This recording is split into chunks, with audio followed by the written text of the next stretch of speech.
This video today is going to go over how to teach your students to do the Bill of Rights hand jive to help them remember the 10 amendments to our Bill of Rights. Each one I'm going to go through step by step and talk about the motions that you'll do with the amendment, and then at the end I'll run through the whole thing so that you can see what it would look like once your students have learned it. I highly encourage that once you've taught this to your students, you have them go over it a little bit each day, and that will help them to remember. This is something that when we teach it to our students, we can see them like doing the hand motions at their desks to help them remember when we're doing activities with the Bill of Rights or during testing. So, we're going to start with the Bill of Rights is the first 10 amendments to the Constitution, and we're going to hold up all 10 fingers. Again, just a simple gesture to help them remember that there are 10 amendments in the Constitution. Then, for the First Amendment, we're going to say the First Amendment has 5 parts. And then, for each of those parts, we're going to have a gesture. So, for freedom of speech, we're going to point to our mouths. For freedom of press, we're going to pretend to press a button. I realize that that's not what the word press means in this instance, and it's important to talk to your students about it doesn't mean the freedom to press things.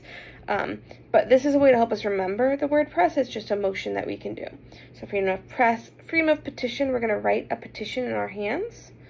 Freedom of religion, they're going to point out to the universe anything they might believe in. And freedom to assemble, you're going to use your finger and be like, come assemble with me. Notice that each of these gestures uses just my one finger to help remember it's the First Amendment. So altogether, that would be the First Amendment has 5 parts: the freedom of speech, the freedom of press, the freedom of petition, the freedom of religion, and the freedom to assemble. That would be the whole First Amendment. For the Second Amendment, you're going to use your pointer finger and your thumb to get your 2 fingers. This creates a finger gun. I always tell students that you aren't allowed to do this unless you're specifically doing the hand jive. So for the Second Amendment, we're going to point our finger guns up. Second Amendment is the right, and you're going to point your finger guns out. And then to bear arms, you're going to put your finger guns in your holsters and keep them there. Okay, so altogether that would be the Second Amendment is the right to bear arms. Again, this is the only time they should be using finger guns, but it helps them to remember that to bear arms means to use a weapon or a gun. For the Third Amendment, we're going to use our pointer, middle, and ring finger. So 3 fingers, and we're going to say the Third Amendment is no, and shake our heads no. Quartering, we're going to build a little house with our fingers. This is really helpful because, again, to quarter is to house the soldiers. So quartering, and then for when we say the word troops, I always have my kids kind of kick out. So when we do the hand jive, it's really helpful to stand because you could say the Third Amendment is no, quartering, troops, and kick out with your leg very gently and carefully. This is also great because it gives the kids a reason to like stand up and be moving during what is usually a little bit more sit and listen situation. I always talk to the kids about, like, they have the choice. They can absolutely let soldiers live with them, but it's different than being forced to quarter them. So again, Third Amendment is no quartering troops. The Fourth Amendment, we're going to use 1, 2, 3, 4 fingers. Okay, so the Fourth Amendment is no unwarranted, and you're going to pretend your hand is your warrant. No unwarranted search, I'm using my 4 fingers to search, or seizure, I'm going to grab, because seizure means to grab. This is really good because that amendment has a lot of words and vocabulary the students might not be as familiar with. So the Fourth Amendment is no unwarranted search or seizure. I'm grabbing the thing that I might be seizing or taking.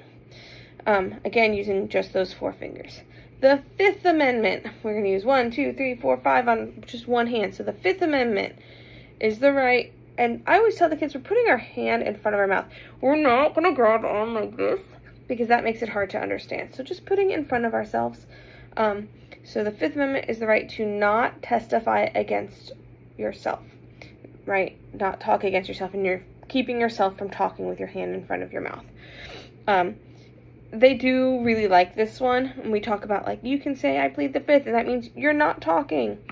It is important to make sure that they know not to clasp their hand onto their face because then they're going to be really hard to understand and not really take what they're saying seriously. So the Fifth Amendment is the right to not testify against yourself. For the Sixth Amendment, we're going to use 5 fingers on one hand and 1 on the other and say the Sixth Amendment is the right to, and then we're going to point like to where our watch should be, and I happen to be wearing a watch, so this is a great example, but the Sixth Amendment is the right to a fair and speedy public trial. And so the watch helps us remember that it's supposed to be speedy. I always tell them point at your watch 3 times to help you remember that there are 3 things here. So the Sixth Amendment is right to a fair and speedy public trial. Okay, and that way they know that there are 3 things. I will tell you that that's the one they have to practice a lot because they tend to remember fair and speedy, or speedy and public, or fair and public, but they have a hard time remembering all 3, so those topping the watch 3 times really helps. For the 7th Amendment, it's a very similar gesture to help us remember that those 2 amendments really go together. So for the 7th Amendment, we really want them to remember right to trial by jury. So there are 2 options here. So you could do the 7th Amendment and then tap at your watch again to help you remember that the 6th and 7th Amendment are connected. So the 7th Amendment is the right to trial by jury. Or, my students last year came up with, the 7th Amendment is the right to trial by jury, and pretend to be like a judge hammering to get the jury's attention or to get the court's attention. So the 7th Amendment is the right to trial by jury. Both work. Again, it's just that idea. They're both very similar to the 6th Amendment, and they both help us remember kind of what, where a jury takes place. Okay. 8th Amendment. So the 8th Amendment is a little different. Instead of using 8 fingers, we're going to actually make an 8 with our hands sideways. Okay, see how that looks kind of like an 8? We're going to say the 8th Amendment is no, and then we're going to tip it sideways, and it almost kind of looks like handcuffs. So obviously putting somebody in handcuffs unjustly would be cruel or unusual. So 8th Amendment is no cruel or unusual punishment. And it's just tilting it sideways just to give us that reminder. We talk about like cruel and unusual punishment has to be significant. So obviously handcuffs would become more significant than just like eating a vegetable, which is not cruel or unusual. So the 8th Amendment is no cruel or unusual punishment. For the 9th Amendment is that there are other rights not listed in the Constitution that individuals still get. So for the 9th Amendment, we use 9 fingers, and we actually point to ourselves because we're the people who are getting those rights. So we would say the 9th Amendment is I have other rights not listed in the Constitution. 9th Amendment, pointing to yourself. And this connects to the 10th Amendment, which is that the states have rights that are not listed in the Constitution. So for 10, we're going to say the states have other rights not listed in the Constitution. We're going to do 10 fingers, and then I always have them pick like a chair or their desk, something to represent the state, something that's beyond them. So the 10th Amendment is that the states have other rights, and you're going to point at that other state to help them remember. The nice thing about this is that there being a gesture for each one of those words really helps them to build those connections between just it being words to them, something they can actually remember, and it's something that you can run through all the way through and really have them practice remembering each part of the amendments and the Bill of Rights. Now, it doesn't cover every little detail in every single one of the Bill of Rights, but these are the big overarching things that 5th graders really need to know. So, once you've taught all of it, you can have them kind of run through it. I usually just use it as like a warm up at the beginning of social studies or a close out at the end, just as a quick reminder each day of what the Bill of Rights are. And I'm going to now do the whole thing from the very beginning to the very end, just like I would do with my students. The first couple times I do it with my students, I don't talk. I do talk. I just kind of go through it with them. We go nice and slow. We slowly speed it up. Then I keep doing the gestures, but I don't say anything to really show that they're the ones who are saying the words. And then at the very end, I just kind of get them started and let them do it by themselves. And that way I can really be watching to see which kids have it, which kids might need more practice. Is there a specific amendment that the whole class needs to be reviewed with? And that way I can kind of get that, just like a quick assessment to see where they're at. So I am now going to run through the whole thing.